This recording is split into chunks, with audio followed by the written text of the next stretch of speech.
Amiguinhos, sejam todos muito bem-vindos a esta casa. Antes de dar início a esse vídeo, eu gostaria de pedir para você assim, curtir, comentar e compartilhar. Porque quanto mais você curtir, maior a chance de mais gente ver. O nosso canal no YouTube já tem 7 milhões de inscritos. Digo, 7 mil. Mas, se você parar para pensar, a diferença de 7 mil para 7 milhões, objetivamente falando, são 3 zeros. Logo, não faz diferença, né? 3 zeros.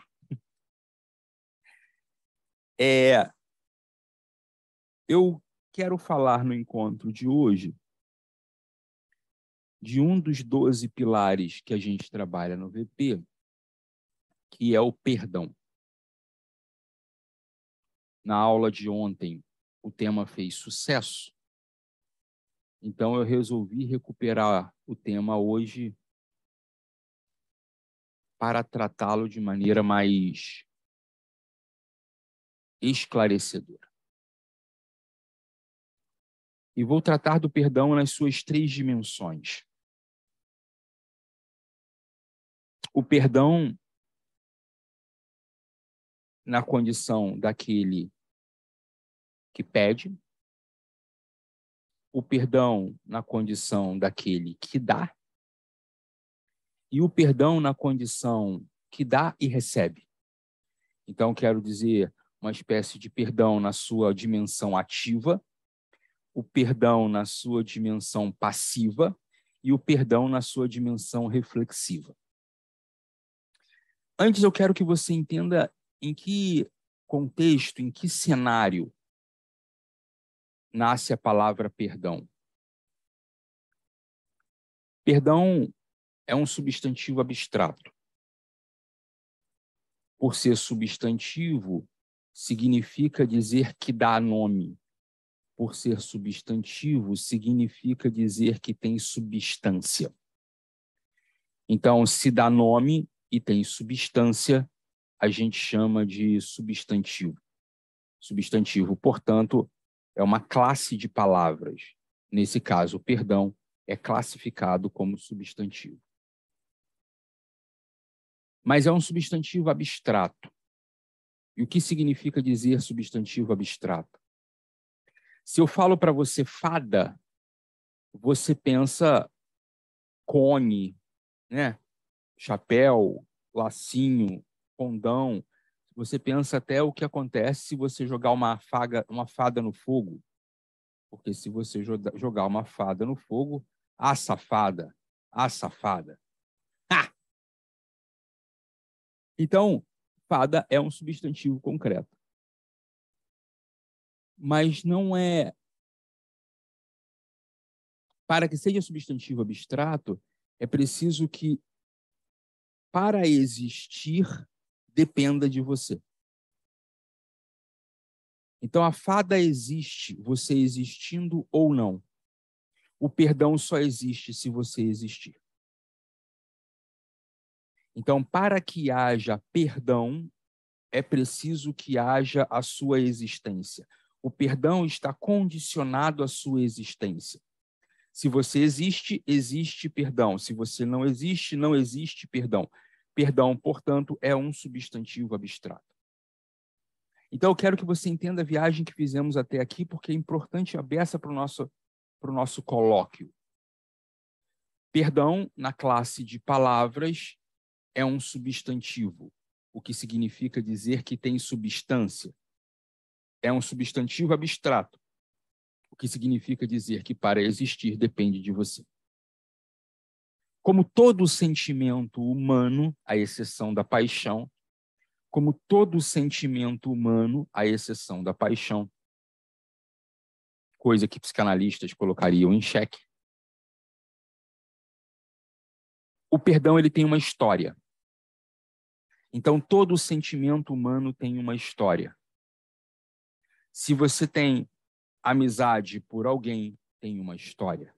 Se você tem amor por alguém, tem uma história. Se você tem ódio por alguém, tem uma história. Se você precisa perdoar alguém, se você precisa pedir perdão a alguém, ou se você precisa se perdoar por algo que fez, tem uma história.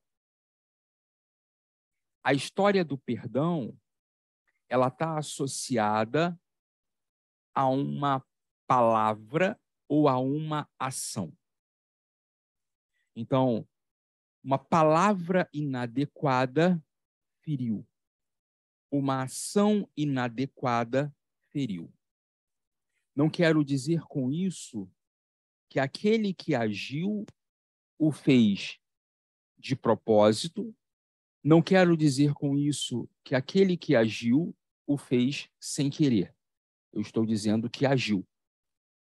Agiu na forma de palavra ou agiu na forma de uma ação.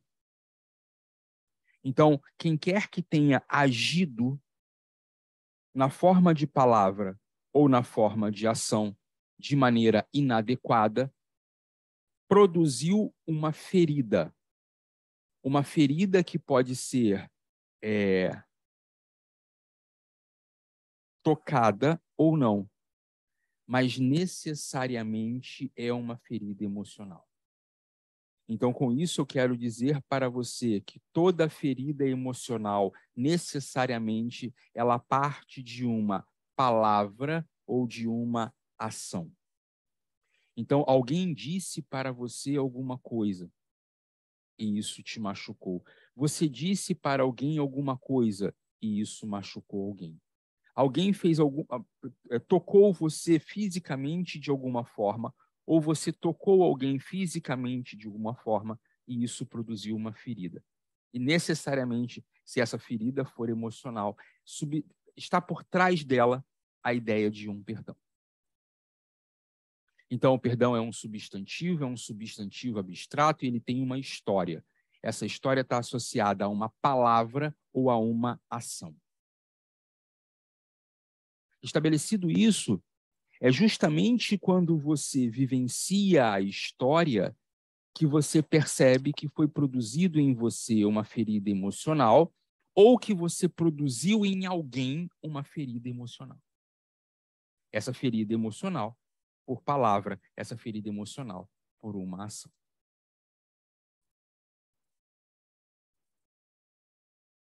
Isto posto, a gente vai para o próximo degrau. E no próximo degrau vem a pergunta: por que perdoar?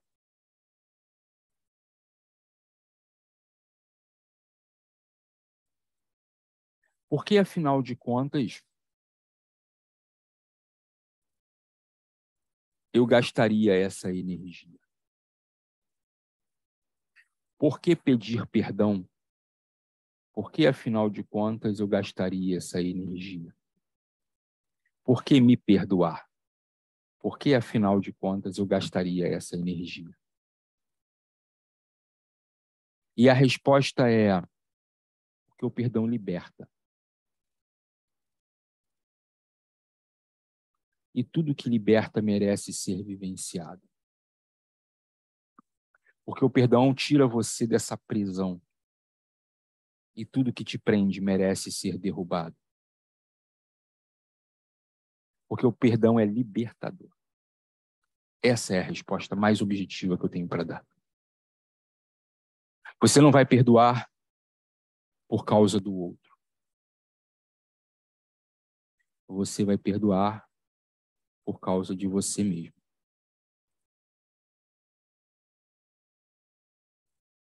Então é imprescindível que você entenda, no primeiro mote que quero apresentar, que o perdão liberta. Pode dar exemplos, professor Vitor? Claro. Nessa sala de aula, nesse momento, tem gente que não consegue dormir bem porque não perdoa. Não consegue dormir bem porque não pede perdão. Não consegue dormir bem porque não consegue se perdoar. Eu tive essa conversa com um aluno uma vez. E ele precisava perdoar o pai.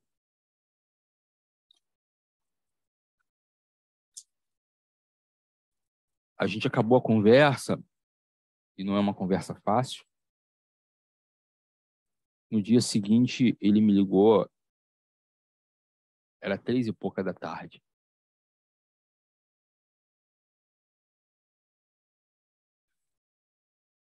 Até me emociona. Ele disse, há muito tempo eu não dormia. E eu acabei de acordar.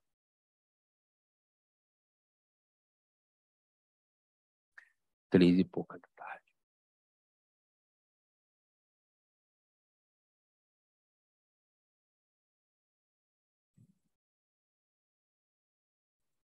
Alguns de vocês não estão rendendo no estudo, não estão rendendo no intelectual, não estão rendendo no profissional, não estão rendendo no financeiro, não estão rendendo na saúde, não estão rendendo porque não consegue liberar esse perdão.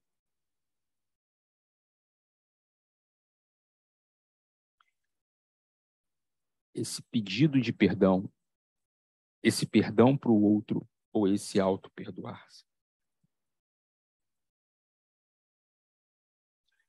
O meu convite para o Porque Liberta é porque perdoar é porque liberta.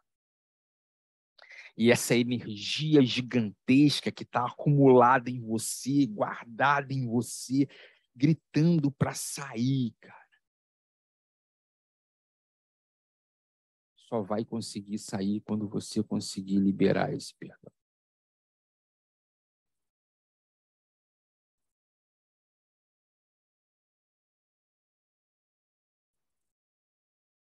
O segundo ponto que quero chamar a atenção é perdoar não legitima o erro. Pedir perdão não legitima o erro. Se perdoar não legitima o erro. Então você pisou na bola. E aí você diz, pô, mas como é que eu vou pedir perdão? É carimbar que o que eu fiz estava certo. Pô, fulano pisou na bola comigo, como é que eu vou perdoar? É carimbar que o que ele fez está certo.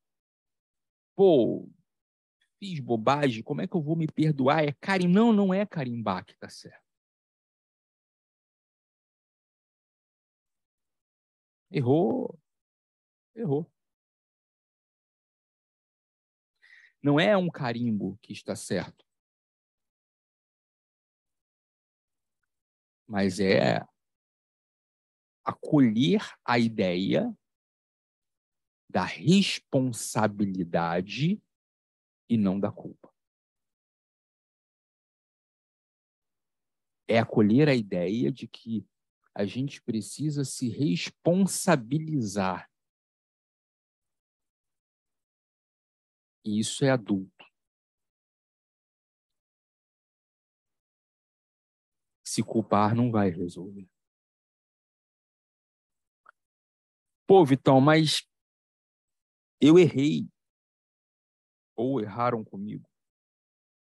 Ou eu errei comigo. Quando a gente fala de erro, eu gosto de separar errar e praticar o mal. Não entendi. Eu me explico.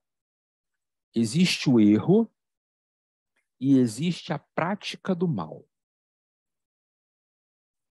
O que é a prática do mal? Quando eu sei o que eu estou fazendo e, de posse das minhas faculdades intelectuais e emocionais, ajo em prol de ferir o outro, em prol de me ferir. Ou o outro fez isso. Isso é prática do mal. De posse das atividades intelectuais e emocionais, eu arquiteto uma trama para ferrar você. Isso é novela da Globo, né? O vilão. O erro é diferente da prática do mal. O erro ele acontece por imprudência ou imperícia. Imperícia. Você não sabia que estava fazendo errado.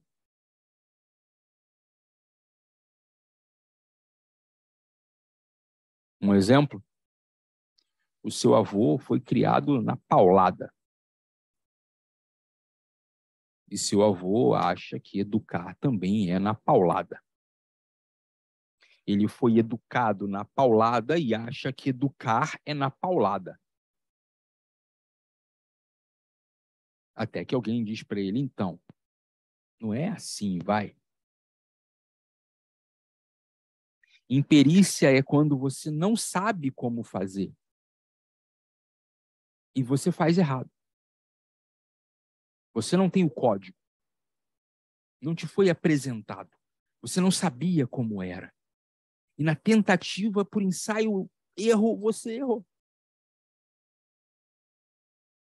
Imprudência é quando você sabia, mas você cochila. Não entendi. Então, eu vou dar um exemplo talvez mais próximo. Você está andando de carro em uma cidade que você desconhece,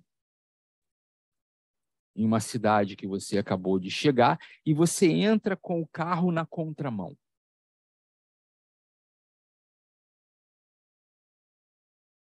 Imperícia. Você não sabia que ali era a contramão.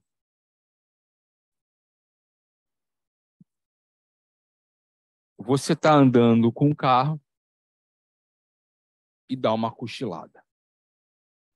Imprudência. Você sabe que não pode cochilar ao volante, mas eu quero que você entenda que errar é diferente de praticar o mal.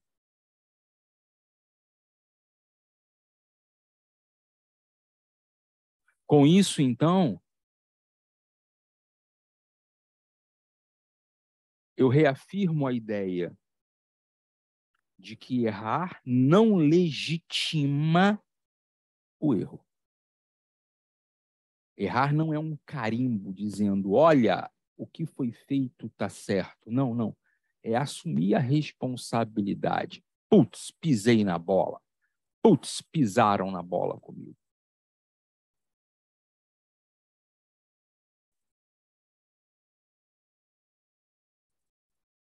Uma vez que eu entendo que perdoar liberta, uma vez que eu entendo que perdoar não legitima, eu preciso entender também que perdoar não é esquecer. Perdoar é lembrar e não sofrer mais. Eu não sei se você está entendendo, mas eu estou tirando o perdão do campo estritamente das emoções, estritamente do emocional, e jogando o perdão para o intelectual, jogando o perdão para o cognitivo. Eu estou querendo aqui que, com esse encontro, a gente passe não só a entender o perdão como um sentimento, mas entender um perdão como um ato de cognição, de reflexão, de pensamento. Então, quando eu digo perdão liberta, quando eu digo perdoar não é legitimar, perdoar não é esquecer, perdoar é lembrar e não sofrer mais. Então, como é que eu sei que eu perdoei? Eu quero para essa pessoa uma vida tão boa ou melhor do que a minha. Nesse dia você vai ter perdoado. Eu quero para essa pessoa uma vida tão boa ou melhor do que a minha. Nesse dia você vai ter perdoado.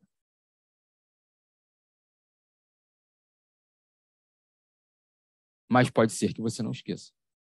Ora, eu perdoei o fulano. Ora, eu perdoei a fulana, mas não quero mais no meu convívio. Pode ser? Pode. Eu quero para ele, eu quero para ela tanto sucesso quanto quero para mim e até mais. Mas não quero mais conviver.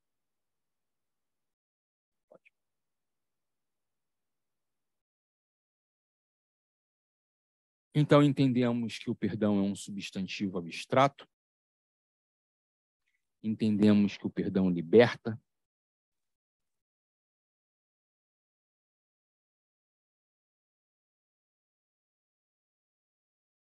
entendemos que o perdão não legitima o erro, entendemos que perdoar não é esquecer, é lembrar e não sofrer mais. E agora, talvez venha a pergunta mais importante da aula. E como eu faço para perdoar?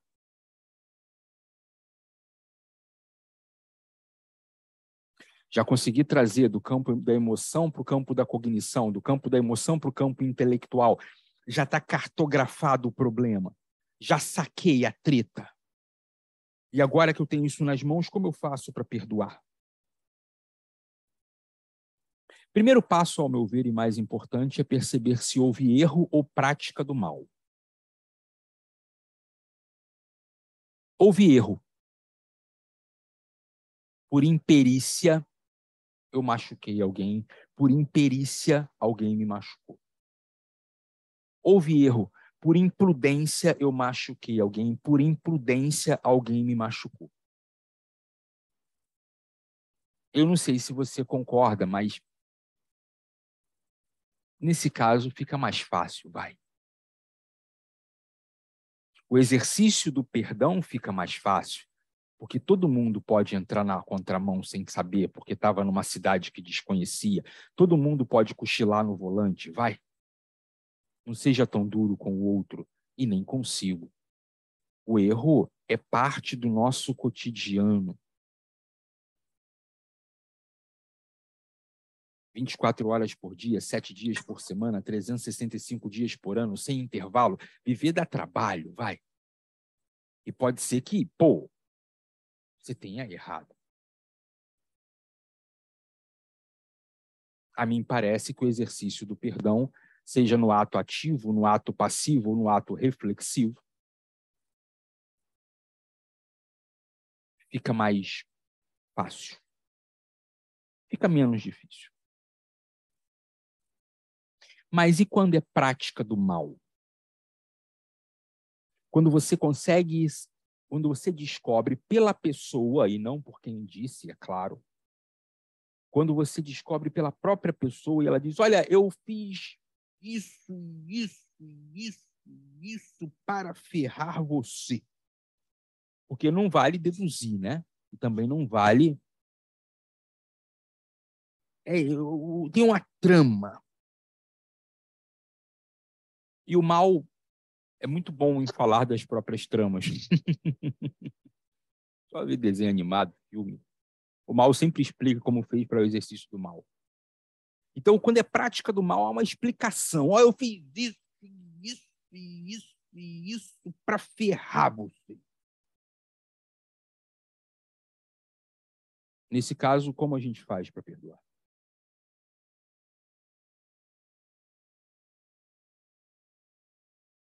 A mim parece que aí há um desvio de conduta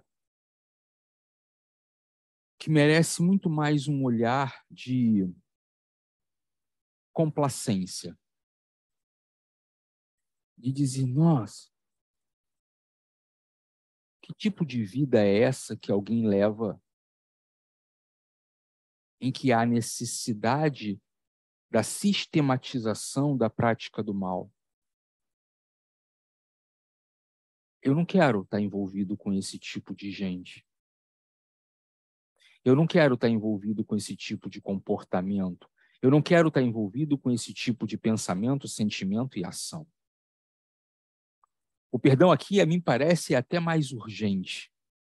Uma forma de cortar o quanto antes laço com o tipo de gente que passa a vida num tipo de conduta que pressupõe a prática do mal. Livre-se disso o quanto antes.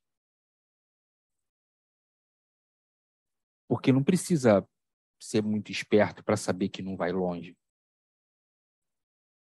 E você não quer estar envolvido com esse tipo de gente, seja no sentido físico, intelectual ou emocional.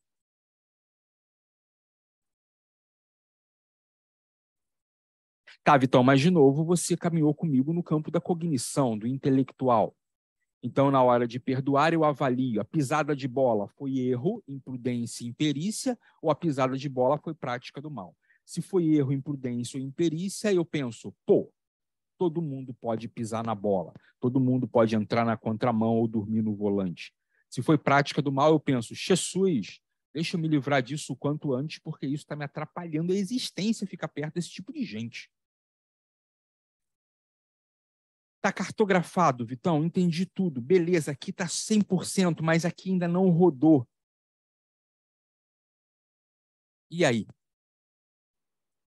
E aí eu tenho 3 coisas para dizer. Primeiro, perdoar é um processo. Então, os 70 vezes 7 do qual fala Jesus de Nazaré é um processo. Não necessariamente é quantidade, pode ser qualidade, é processo. Você começa hoje, amanhã perdoa mais, depois mais, e depois mais, e depois mais, até que haverá o dia em que esse perdão vai estar completo, até que haverá o dia que você não vai precisar mais fazer esforço, até que haverá o dia que você não vai precisar mais lembrar disso, até que haverá o dia que você não vai precisar mais... Porque está feito. Um desenlace como você não imaginava. Um sobrar de energia como você não imaginava. A possibilidade de viver coisas como você não imaginava. O sono tranquilo, o sonho tranquilo. A energia que sobra para o estudo, a energia que sobra para o conjugal, a energia que sobra para a saúde, a energia que sobra para servir, a energia que sobra porque o perdão foi, enfim, liberado. Perdão como um processo. Não tenha pressa. E alguns de vocês são muito rápidos nisso. Alguns de vocês sairão dessa aula e... Puf! Porque eu não estou dizendo que vai ser rápido ou devagar, que vai ser com dor ou sem dor, que vai ser sozinho na presença de um profissional. Eu estou dizendo que é possível. É possível. A segunda coisa que eu tenho para dizer é: se você acredita em Deus, lance mão desse recurso. Se você acredita em Deus, você tem uma ferramenta na mão. Se você acredita em Deus, você tem uma ferramenta na mão. A oração é uma ferramenta. Se tem uma coisa que Jesus fazia tanto quanto ou até mais que ensinar, era orar. A oração como uma ferramenta. Coloque-se diante do seu Deus e ore. Coloque-se diante do seu Deus e peça.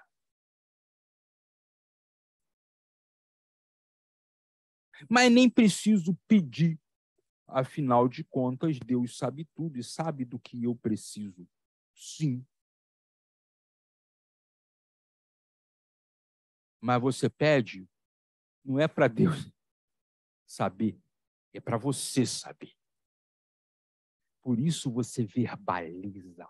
Porque quando você verbaliza, quando você coloca para fora, você se obriga a se posicionar diante daquilo que você verbalizou. Então, quando você verbaliza e você pede ao seu Deus, me dê força para perdoar, e você pede ao seu Deus, me dê força para pedir perdão, e você pede ao seu Deus, me dê força para me auto-perdoar. Eu proponho até outra coisa. Faz por mim, porque eu não dou conta. Eu acho esse papo de autoconfiança bobagem. Não é que eu vou confiar em mim. Eu com fome fico diferente de quando estou sem fome. Eu com dor de cabeça fico diferente quando estou sem dor de cabeça. Eu com sono fico diferente quando estou sem sono. Vou confiar em mim? Confia no teu Deus, entrega na mão dele, fala que eu não tenho condições de liberar esse perdão para mim, eu não tenho condições de liberar esse perdão para o outro, eu não tenho condições de pedir perdão, faz por mim, velho. porque eu não tenho condições. Deixa eu entrar um pouco nisso. Olha para cá. Eu contava essa história para a Martina ontem, vou trazer para vocês. Dos muitos milagres de Jesus de Nazaré, que são sempre em 4 pontas. Ou ele faz milagres sensoriais, né? Visão, audição, olfato, paladar e tato. Ou ele faz milagres motores, quem não andava passa a andar, quem não se mexia passa a se mexer. Ou ele faz milagres cognitivos. Endemoniados, perturbados, viram pessoas sãs. O quarto e último tipo de milagre de Jesus são os que envolvem para fora do homem. Tá claro? Então, vento, água, fogo, terra, ar. E tem um milagre que me chama muita atenção. Jesus está na embarcação, os 12 com ele. O vento começa a bater, mas Jesus está dormindo.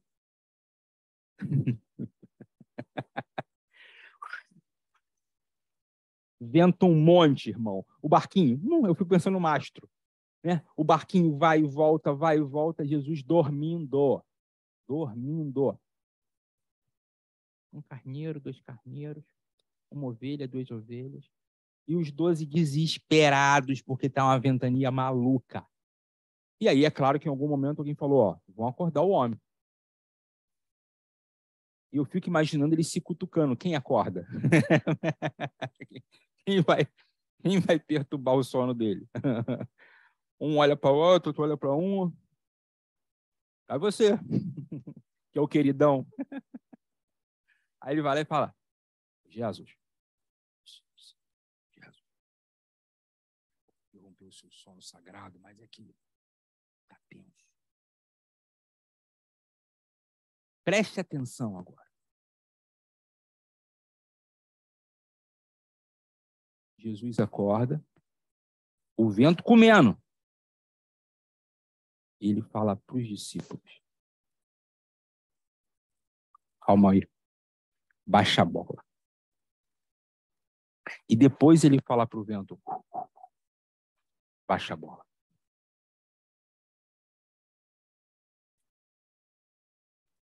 Qual milagre foi maior? Acalmar a tempestade por dentro dos discípulos ou acalmar a tempestade por fora? Porque é muito comum eu ouvir dizer, Jesus acalmou a tempestade. Eu sei que nesse momento você sabe que eu estou falando para você. Porque nesse momento tem uma tempestade aqui dentro ensandecida. E vou dizer, é mais fácil parar um terremoto, parar um furacão, é mais fácil fazer a terra voltar do que acalmar o seu coração ansioso, do que acalmar o seu coração aflito, do que acalmar a sua angústia, do que acalmar o seu desespero de agora. Mas deixa eu falar uma coisa, olha para mim, olha para mim. Para te acalmar, você vai precisar acordar Jesus.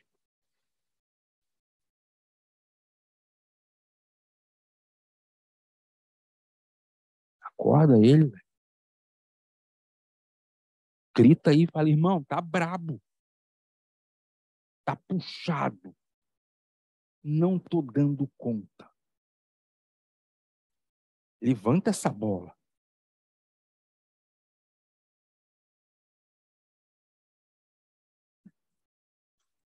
Café quente e amargo.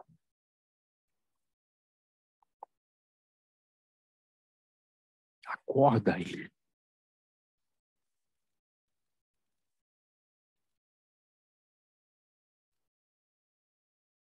Diz, eu não consigo ficar em paz diante de tantos ventos.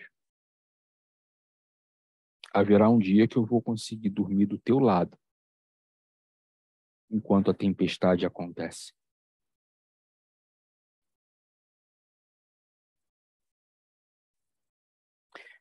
Eu me emociono quando falo de Jesus, vai. Porque eu acho ele brabo. Haverá um tempo que eu vou botar um travesseirinho do teu lado.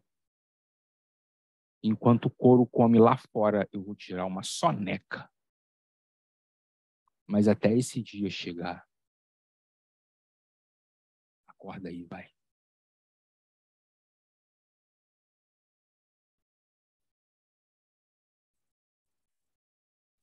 Então, se você tem um Deus, ora. Se você tem um Deus, reza. Se você tem um Deus, faça as suas preces. Se você tem um Deus, lance mão desse recurso. Se você não tem, é um recurso a menos. Não estou dizendo que é bom ou ruim. Como diz um amigo meu, eu não acredito em nada. E preciso aprender a conviver com essa sensação de desamparo. Zero trauma. E aí sobram os recursos que temos cotidianos. As terapias, os exercícios emocionais, os exercícios cognitivos, a ideia de tomar um banho e deixar a água levar isso que te angustia. Faça, lance mão desses recursos. Mas se você acredita, pede. Pede. Quando eu era adolescentezinho, tinha uma propaganda que dizia, pede, pode pedir. Pede, pode pedir. Vai que. Porque no dia que você conseguir pedir perdão pela pisada de bola, perdoar porque pisaram na bola com você, e, sobretudo, dizer para você mesmo, sabe que naquela época era tudo que eu conseguia dar. Foi uma bosta, mas acontece. Preciso me responsabilizar, mas a vida precisa seguir. Às vezes precisamos fechar ciclos. Às vezes precisamos fechar ciclos. Às vezes precisamos fechar ciclos. Não por vaidade, não por autoconfiança, mas é porque a vida precisa seguir.